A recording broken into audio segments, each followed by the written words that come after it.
دوستو آئیں آج پڑھتے ہیں زبور کی کتاب 91 زبور کی تلاوت کرتے ہیں۔ تو آئیں عزیزو سب مل کے تلاوت کرتے ہیں۔ تو چلیں اس کی شروع کرتے ہیں۔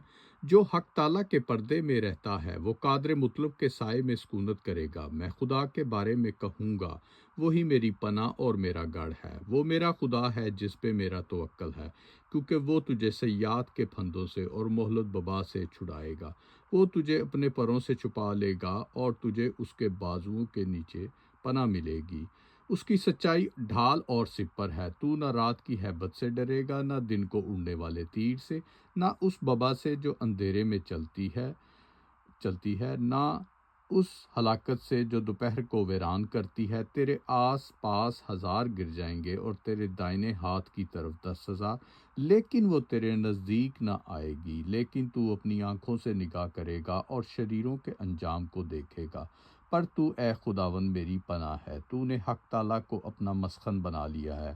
تجھ پر کوئی آفت نہ آئے گی اور کوئی وبا تیرے خیمے کے نزدیک نہ پہنچے گی، کیونکہ وہ تیری بابت اپنے فرشتوں کو حکم دے گا کہ تیری سب راہ میں تیری حفاظت کریں۔ وہ تجھے اپنے ہاتھوں پہ اٹھا لیں گے تاکہ ایسا نہ ہو کہ تیرے پاؤں کو پتھر سے ٹھیس لگے۔ تو شیر ببر اور افی کو روندے گا، تو جوان شیر اور اژدہا کو پامال کرے گا، کیونکہ اس نے مجھ سے دل لگایا ہے، اس لیے میں اسے چھڑاؤں گا، میں اسے سرفراز کروں گا، کیونکہ اس نے میرا نام پہچانا ہے۔ وہ مجھے پکارے گا اور میں اسے جواب دوں گا۔ میں مصیبت میں اس کے ساتھ رہوں گا، میں اسے چھڑاؤں گا اور عزت بخشوں گا۔ میں اسے عمر کی درازی سے افسردہ کروں گا اور اپنی نجات اسے دکھاؤں گا۔ پاک کلام کو پڑھے اور سنے جانے پہ خداوند آسمانی باپ کی خاص برکت ہو۔ تو عزیزو، یہ جو اب آج کل جو ٹائم چل رہا ہے جسٹ ناؤ، یہ دور میں ہم یہ جو ابھی 91 زبور پڑھا گیا اسی میں چل رہے ہیں کہ دیکھیں کیا کیا مصیبتیں دنیا پہ آ رہی ہیں، سب کے امتحان ہیں، آزمائشیں ہیں، اور آخری وقتوں میں ان چیزوں مصیبتوں کا، آزمائشوں کا، پرابلموں کو بتایا گیا تھا۔ جیسے بہت سال پہلے جب موسیٰ لے کے چلا تھا اسرائیلیوں کو فلسطین سے اور ادھر سے مصر سے،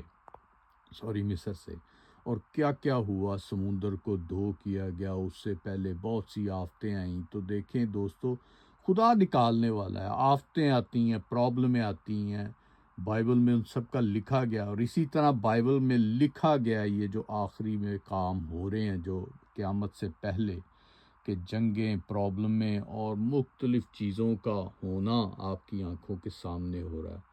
پر جو حق تعالیٰ کے پردے میں رہتا ہے وہ قادر مطلب کے سائے میں سکونت کرے گا۔ میں خدا کے بارے میں کہوں گا وہی میری پناہ اور میرا گڑھ ہے۔ تو دوستو، وہ آپ کا گڑھ ہو سکتا ہے، آپ اسے قبول کریں، اپنے گناہوں کی بیڑیاں اتار پھینکیں، خدا کو قبول کریں، اس کے پیچھے ہیں، وہ باپ اور بیٹے کو قبول کریں اور زندگی کا تاج پائیں، ہمیشہ کی زندگی پائیں۔ پریز دی لارڈ، جے مسیح دی۔